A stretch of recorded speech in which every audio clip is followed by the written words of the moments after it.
loyal like a puppy. Ugh, she's awesome, but you just don't know. Where I first, woo, and the burdens of my heart they rolled away. It was there by faith that I received my sight, and now I am happy all the day. Don't. I'm not switch keys, but I gotta switch keys with you for a second. Because we walking along with the Savior. We found him to the cross and then got beyond the cross. But now I'm going to talk about what happens as a result of the cross. To the cross, through the cross, on the other side of the cross, right there, that's at the cross. But we're going to talk about what happens as a result of the cross. Saved by his power divine. Saved to make life sublime. Life now is sweet and my joy is complete. For I'm saved. Oh, I'm saved. I'm saved. Okay, God. Yes, God. Try church with yourself. Pastor said preach to yourself, but I don't know if that works. I think you have to have preaching and worship with yourself. You have to preach to yourself and then worship with yourself. Because if I don't have the songs, if I don't have the songs of Zion, if I'm not singing along with my worship, that is something I will always be missing. I am saved by his power divine.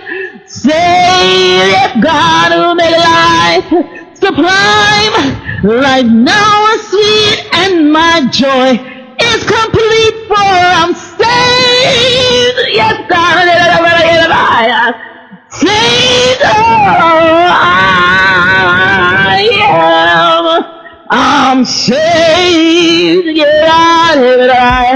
God let me know while I was singing that. He said, the widow of Zarephath, you need word and worship. And the widow of Zarephath only had word. Remember, she's praying. So she said word up to God. Right? We said you send your prayer up in the praise vehicle. Right? And you have to make sure it's all up and ready. You got to be, I'm all up and ready. You got to be all up and ready right in that praise vehicle.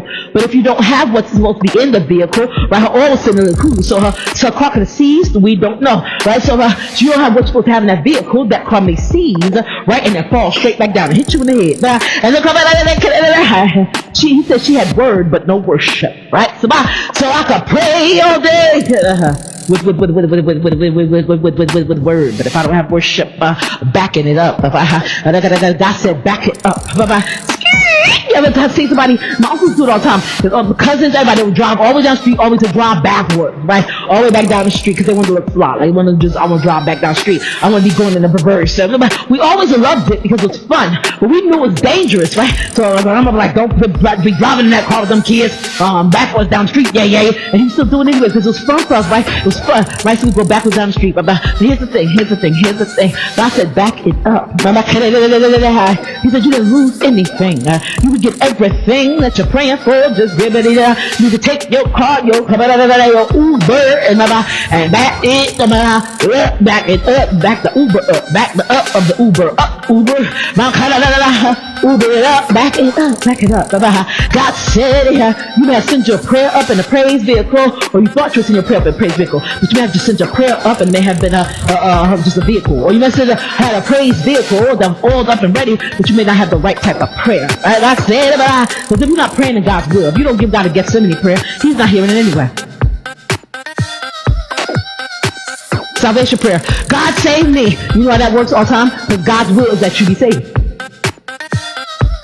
Every prayer is not for you. If not prayer is not for this day, right? And then some prayers might have worked 100 years ago, even for me, but just don't work today.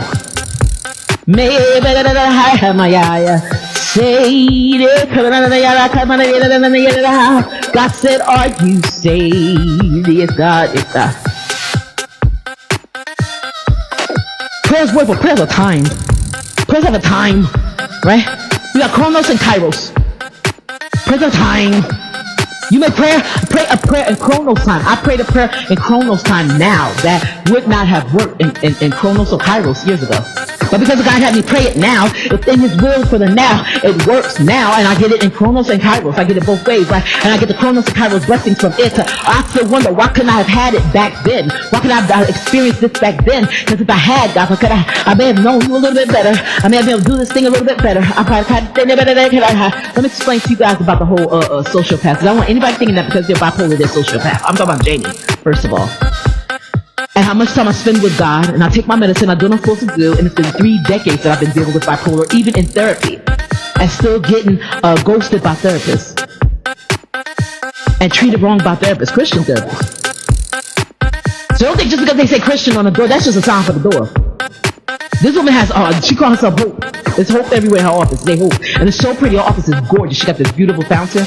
Her inside of her office, her room, looked like a bedroom. I would move in there today and discard this place. I'd love to. So beautiful. Because she calls herself Hope, but she has no hope. You call yourself Hope and then not offer any hope. Well, faith is some things hope for. Hope for. I had faith to believe that I would get better, right? As long as I was coming and talking to you, because that's what they told me I need to do, right? As a bipolar person, right? I had every belief that I would come and get better, but I just got no better, right? And I think she discarded me before I could discard her. Which is what happens, because I think they just realize at a point, even if you're a Christian, you're doing what you're supposed to do, you're seeking God, you're running after the Holy Spirit, you're joy set before you, and during the cross, you got your eyes fixed on Jesus, the author, finisher of your faith, right? You are believing, right? You are praying, and you are effectual fervent prayers of righteous men avail much, and right? You are meeting God. You said, no weapon formed against me shall prospering, right? You are meeting God like you are supposed to, right? Blessed men that walk with God and counsel of ungodly, nor stand in the way of sinners, nor sit the seat of scornful, right? You are making joy for the Lord, all the answers, the Lord, the gladness come before His presence with singing. Know ye that the Lord, He is God, and that He that avails, and not we ourselves. We are His people, and the sheep of His pasturing. You follow your shepherd, and you do your best, and yet and still you haven't changed.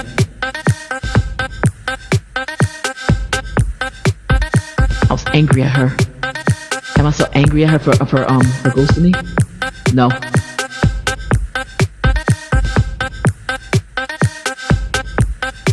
I think her ghosting me was a sign of her conceding defeat. And I think her ghosting me was in her mind, she told herself that she was doing it for me. She wasn't doing it for me. She was totally selfish in what she did, and it was nasty. And there's going to be consequences. I know there is. There's just going to be heavily consequences. You can't call yourself and hope and claim hope, but then ghost people. You can't do that. God will not let you mask yourself under the name hope and be demonic. And detonation. That's why I heard detonation. You call yourself hope, but you're really detonation. But I'm not looking for her. I'm hoping that she repents before that happens.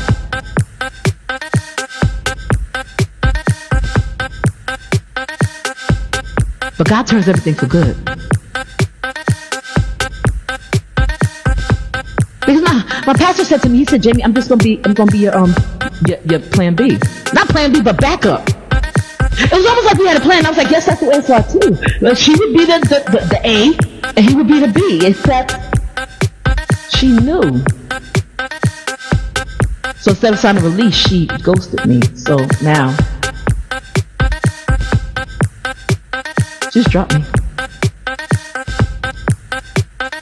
What that did for me is that gave me a better counselor. Because I got a therapist that's much better, 10 times better, right? I don't know how long she's going to last. But I've just dedicated myself to just doing what she tells me to do, doing it fast before she has a chance to detonate. Say some lies on that one. I'm focused. I'm like I was with her, I won't say the first name, with her, and Brian before her, right? And Shoshana Eisenberg before her. Since I was 13, I've been dedicated to getting better. It just hasn't happened. And so that's what I meant by sociopath, a miniature sociopath. In that, most people that are bipolar, right, if we could change, they wouldn't declare us disabled. And if people claim to be bipolar that are not, because people, when they test you, they tested me. That man was tested me for about 10 minutes. That next week he was like, no. You stay away from all public places. You sit down somewhere, you don't go to no job, you don't be around no peoples. People don't like you. People don't like you, and people's toes don't like you. They don't like it. They don't like their fingernails. Don't want you around them. You stay home. You're abrasive. And that was nice. He asked me questions and I just answered them. He asked me about the president and he asked me to actually make a calculation. To add, and he just kept saying, add this. I was like, got it right? He's like, he looked at me and smiled. He's like, yeah, you did. And I got a notice saying I was disabled. Do you know how that feels? I never told anybody about this. The test, I took him my pill bottles. He said, I don't need to see that. They told him to bring the pill bottles. He's like, I don't need to see that. And I was going to take a clonazepam, right? Which you are not supposed to take for 10 years. But my doctor had me on it for 10 years. You're not supposed to take that, right? For anxiety, I'll take clonazepam. I think I'll take a Depakote and I'll take a lithium. And I said, yeah, I'm a math major. He's like, okay, add this. And I was like, okay, bam. I was like, got it right? He said, yeah. I was like, I said the alphabet backwards too. You want to see me do that? He's like, yeah. I did it. Yeah, I did it. And he smiled. He smiled nicely, so I thought I was going back to work. I'm gonna be honest with y'all, I thought I was going back to work. Because I didn't ask for that. And he said, no, not you. You ain't gonna, no, not you. You know, not you. February 2nd, I still remember it. What's odd about it is this is how God works, right? See, I don't know what God is doing on this end, completely on this end. All I know right now, with everything in me, I would love to ask Pastor Dave to just take over Miss Linda Ellis's leg, or take over a leg, whatever the other leg, whatever it is. I would give him a Kirk's leg. Take it over, you can have it. But he's not supposed to do that. I know he's the supervisor, so he's supposed to be watching the stool. He's supervising the stool and making sure that the legs fall apart. He's watching the three, so he can't be a part of the three. Sometimes we make people a part of our three when the three are already busy working on you.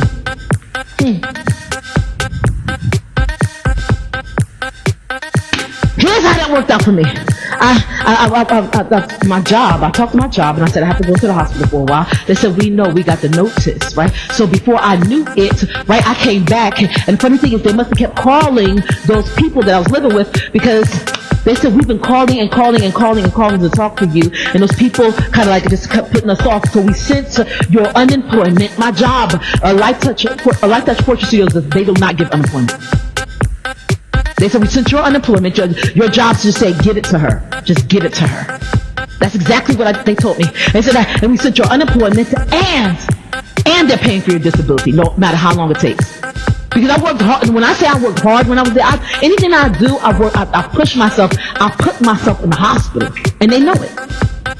And their thing is that they go on. We do not give disability. We do not give unemployment. We don't give anything to anybody, and they mean it. I have a woman at my church now, so I told her son, I said, listen, you gotta be careful. I said, because they do not do that. He said, how did you get it? I said, because I was the exception. I was like the only exception. I won Studio Manager of the Year 2 years in a row.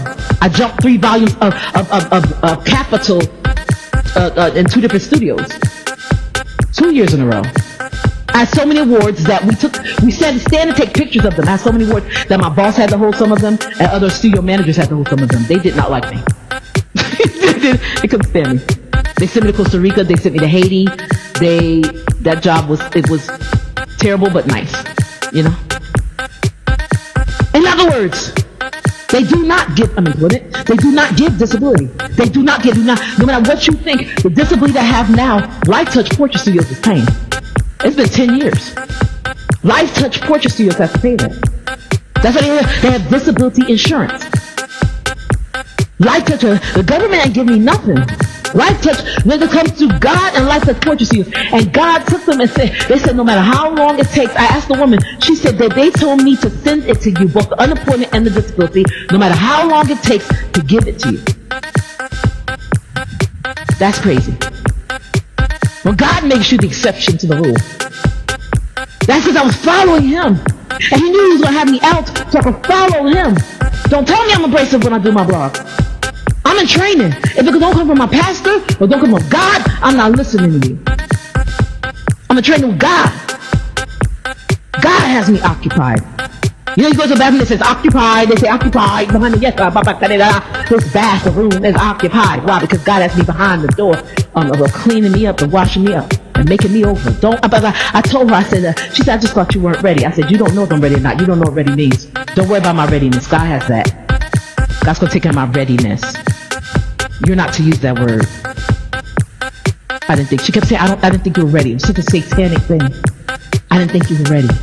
I just didn't think you were ready. I didn't bring you to the women's fellowship because I didn't think you were ready to stand before them because I didn't think you were ready to talk about what you've been through. I said, you don't have that authority. I mean, with them, yes, because they're a low level nothing of something inside of the church. They have nothing. They're trash. As it pertains to God, who is the reigning authority. Holy Spirit is my authority. God is my security. Jesus is my identity. I have many miracles that I've seen and come through, and people just walk up to me and just give me money, right? Light Touch Portrait Studios put money in my hand, right? And I am a certified photographer, and I'm not even taking pictures. I haven't taken pictures since I was working with them, and yet still, they went against their own rules for me. And that's not all. That's not all. And I was going to take it to court, I could afford to pay the rent. But the landlord there, when she was leaving, the company, Sunshine Media, or whatever that is, she spoke to, I forget who it was, somebody in my church. I forget who it was that she spoke to. I think it was Pastor Tim. But she spoke to one of them, and she got me before Corinne stepped in, before the company housing authority. She said, I want you to get on this, Jamie, because if you get in on this, you will not have to pay rent. I told her, I said, I don't mind paying rent. It's not like I don't want a free ride. I was already disabled, so I didn't want a free ride, and I was happy being in Hagerstown. I'm so glad she said, just fill out the application, just one page. I'm so glad I listened to her. Because now I don't live there anymore. And despite what that woman has done, this woman, what God did for me, this woman, this is what God will do when people hurt you. Here's another example, because I was living with those people, right? And they're trying to take all the money from me. They stole the unemployment checks I had, and when I was in the hospital, the reason why they threw my stuff in my car like that and smashed my glass frames and did everything that they could to hurt me, right? The reason why they did that is because as a result of me coming back out of the hospital, and they knew it, they were going to have to give up the mortgage on the house and move. They couldn't stay in New Jersey anymore because they were taking all my money. They weren't going to work. They weren't doing anything. They were taking all of my money and spending it on their house. So God dry rotted their plan. So you have this woman, the therapist. You have them, right, having their dry rotted plan, and then now this.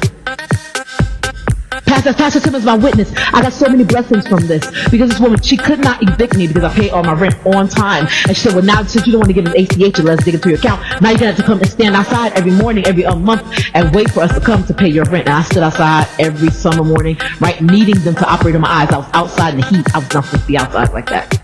But I stood out there for hours. When I got out there at 7 o'clock in the morning, I stood out there for hours. They would not receive me into the building. Nobody was waiting. There was nobody waiting to get in the building. There was nobody waiting to talk to them. They would not let me in the building to talk to them. No chairs, no nothing. I stood there. So this woman thought she was real smart, so she went up to the head of the corporation, and what she did was she switched my voucher. She's a very demonic, powerful woman. She switched my voucher, and Pastor Simpson, I said, why did she switch a voucher? She switched my voucher to a 2-bedroom, 1-bathroom apartment voucher. If she had left it at 1 bedroom, like I was walking around, could not see, and I was getting frustrated. So the more frustrated I got, my eyes would stop working. Still happens now. And so I'm walking around, it's heat outside, and I had to sit on the steps at this church, and I was scared of heights, and it was just a terrible situation. But I'm walking around trying to find apartments. I could not find one, and I'm on the disability bus trying to find an apartment. So it's not like I just get in the bus and get off the bus when I wanted to. No, you gotta wait for them to come back, and you only go to one place a day. So I was trying to find an apartment. I'm on my way out of there, and still going blind at that point, right? And so she switched my voucher from 1 bedroom to 2 bedroom. And even Pastor Tim knew that's what she said. I'm doing it. I did it because, in fact, I want you to have an art room. I just want you to have an art room, Jamie. No, she didn't. Her plan was, because like she said, she wanted to sit me outside in COVID so that I could die of exposure, so that the blood pressure of my eyes would destroy my eyes. That's what she said. They were destroyed, right? So that's okay. That's nice. That's nice. That's nice. Sweet dreams to me. That's nice. So but here's the thing. Here's how God will do it for you. Here's how God will twist it. You want to hear a testimony? Nothing that anybody does to me. I mean, no weapon formed against me shall prosper. None. Every time you form a weapon against me, it always works for my good. It come back like cherry cheesecake. Christina makes cherry cheesecake and it's really good. So I didn't know. I had to say something. But they always come back like cherry cheesecake. Yum yum. So, oh, so look at that. I got cherry cheesecake. Ooh, one of my. Ooh, okay. Okay. She went and changed my voucher from 1 bedroom to a 2 bedroom. You know what that means? I can get a 2 bedroom apartment. This apartment is huge. It's bigger than my house that I had on Johnson Street. Bigger, and I had a 2-story house to myself. This apartment is bigger than that. Plus a deck, huge. I cannot fill it. I need a Harmony's like, okay, once you're rough for that deck, so you can stand out there, sit out there, look whatever you guys want to do. I don't have time. There's no way I could fill every piece of this apartment. It's so, the kitchen's big, the dining room that I do my artwork in is big, my office is big, my bedroom is big. It's a little small, but it could be bigger, right? The living room and my bedroom are about the smallest. But this is grand. The hallway is just ridiculous. Kristen Kraft, she's a police officer. She's like, Jamie, you told me you had a hallway, that you had to walk down inside of your house, but you didn't tell me that you were climbing the letter of Jacob. Like, did you tell me I was walking to meet Jesus on the way to Truth and Light? You didn't tell me. You should have warned me. It's long. Miss D got me a runner, and it only covers half the hallway. It's long. It's ridiculous. 14 windows. I had 9 windows in my other place. 14 windows. And I know because we wanted to find curtains for everything. I'm just that type of person. I like to count my blessings. Right? 14 windows. And in that, this is what comes from following God. In that, right? She was going to give me a 2-bedroom voucher. Right? To switch my voucher off. She wanted to switch my voucher off. Why? Because she wanted to throw me off. Right? Because here's the thing. If I'm one person, it's not likely that a person will give one person, like one person standing in front of them, it's not likely that they will give one person a 2-bedroom house. I'm not giving you a 2-bedroom apartment for one person. Can you pay for it? You are disabled and it's 2 bedrooms. So I'm gonna give you more when you bring it in something that's kind of shaky and less. Disability can end at any time. I mean, it really can't because I'm total permanent disability. Like they won't let me. They don't want me to folk. Especially in customer service. So it's total permanent disability. But with total permanent disability, I got the house on Johnson Street, and with total permanent disability, God told me point up and pray. Remember that? Point up and start praying. He said, Jamie, your mountains are gonna still your mercy, your new mercy is gonna start to look like mountains. He said, point up out the window. He said, you point up out this window and you pray. Point up. And I said, God, if I look at it, right, when I'm pointing up at this place. I was living at 220 or 212 Jonathan Street, 212. That's my address. And I'm living at 232, 1 block up, pointing up.